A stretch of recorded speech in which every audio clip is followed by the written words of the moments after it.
आप सभी को मेरा नमस्कार। आज हम बसंत गौशाले में 29 जुलाई को हम बसंत गौशाले में यह जानेंगे कि किस तरह से जैविक खाद को बनाया जाता है या किस तरीके से उसका उपयोग किया जाता है, खेतों में उसे किस तरीके से छिड़काव किया जाता है। इन सब चीज़ों के बारे में आज हम बसंत गौशाला में जैविक खाद के बारे में जानकारी प्राप्त करेंगे। चलिए तो हम आपको ले जाते हैं कि जो गौधन होता है उसका खाद कैसे बनाया जाता है, उसकी प्रक्रिया क्या होती है, उसमें किन किन चीज़ों को डाला जाता है या किन चीज़ों को नहीं डाला जाता है, इसके बारे में हम सभी जानकारी या उनको देखेंगे और आपको दिखाएंगे। ये देख सकते हैं आप कि किस तरह से यहाँ पे गौधन जो है उसको इकट्ठा करके रखा गया है। गौधन को कुछ दिन ऐसे इकट्ठा करके रखने के बाद इसे हम कुछ इस तरह से जो आपको टंकियां दिख रही है यहाँ पे, इस तरह से टंकियों पे डाला जाता है। टंकियों पे डालने के बाद हम इसमें जो केचुए होते हैं और जो पत्ते पेड़ पौधे जो छोटे छोटे पौधे होते हैं जो हमारे उपयोग के नहीं होते हैं, उस तरह के पौधों को इसमें मिलाया जाता है। उसके बाद हम आपको इधर ले जाते हैं जिस तरफ और भी टंकियों में जो गौधन है, जो खाद है, उनको छलनी किया गया है। तो उसे हम किस तरीके से और आगे प्रक्रिया जो होती है कैसे करते हैं वो आपको दिखाएंगे। आपने देखा कि उस टंकी पे हमने कैसे गौधन जो है उसको इकट्ठा करके रखा हुआ है। उसके बाद हम जो फिर धूप में वह कुछ समय सूखने के बाद हल्की सी वह भुरभुरी हो जाती है, जिसमें कुछ तरीके से बने होते हैं, है ना। उसके बाद इसमें ऐसे टंकी पे या किसी जरूरी नहीं है कि हम अगर जैविक खाद बनाना चाहते हैं या बना रहे हैं तो हम सिर्फ किसी टंकी का प्रयोग करें। हम किसी गड्ढे का भी उपयोग कर सकते हैं। जैसे पहले के जो लोग होते थे वह घुरवा बनाते थे और घुरवा में ही जितने भी जो गाय से रिलेटेड और जो मतलब गोबर और पैरा वगैरह जो भी भूसा होता था उसे उस घुरवे में ले जाकर डाल देते थे। फिर वह कुछ समय बाद उसे निकाल कर उसे खेतों में डाल देते थे, ऐसे ही डाल देते थे।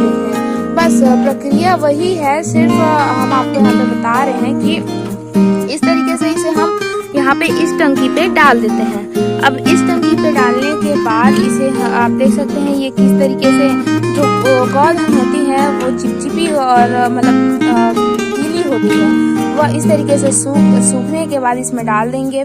अब इसके बाद हम इसके ऊपर ऐसे बोरों को, जो बोरे होते हैं उनको ढक कर रखेंगे, जिसके कारण जो खाद होती है, हमारी जो खाद होती है वह ठंडी रहे और इसमें समय समय पर हमें जो पानी का छिड़काव होता है, हमें पानी का छिड़काव करना पड़ता है, जिससे उसमें नमी बनी रहे और नमी के कारण जो केचुए होते हैं वे उनको खाकर उनको भुरभुरी बनाएं, उनको छोटे छोटे दाने में कन्वर्ट कर दे, जिससे हम उसे अपने खेतों में आसान तरीके से उसका छिड़काव कर सकें।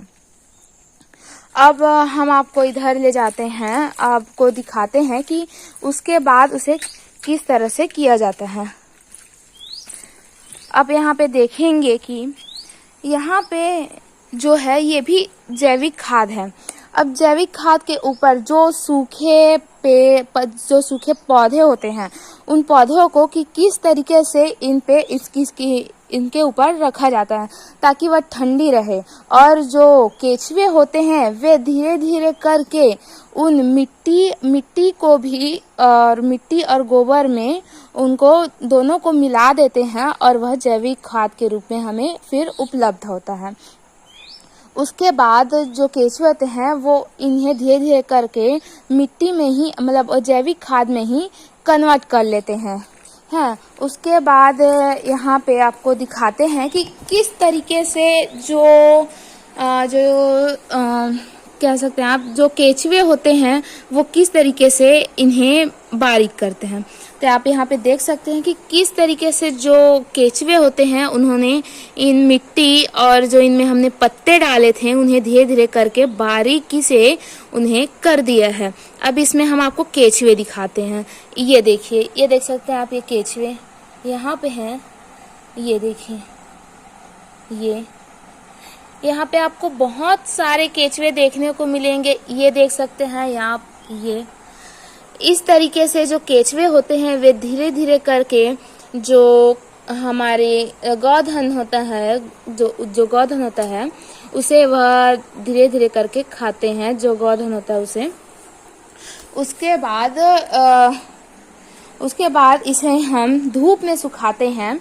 धूप में सुखाने के बाद अगर हम इसे बिक्री करना चाहते हैं, बेचना चाहते हैं, तो उसे बेचने के लिए यह ज़रूरी होता है कि जो हमारा जिस भी प्रकार का सामान हो जिसे हम बेचना चाहते हैं वह जो लेने वाला जो खरीदार होता है उसे और भी आकर्षित कर सके। इसके लिए हम जो खाद होता है उसे धूप में सुखाएंगे और धूप में सुखाने के बाद उसे हम छलनी कर देंगे।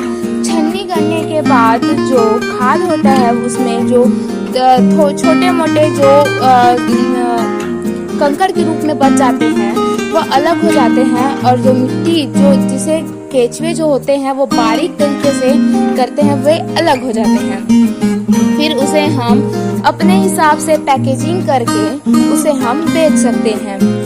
और मैं तो यही कहना चाहूँगी जो और भी किसान हैं वे लालच में आकर यह न सोचकर कि हमारी जो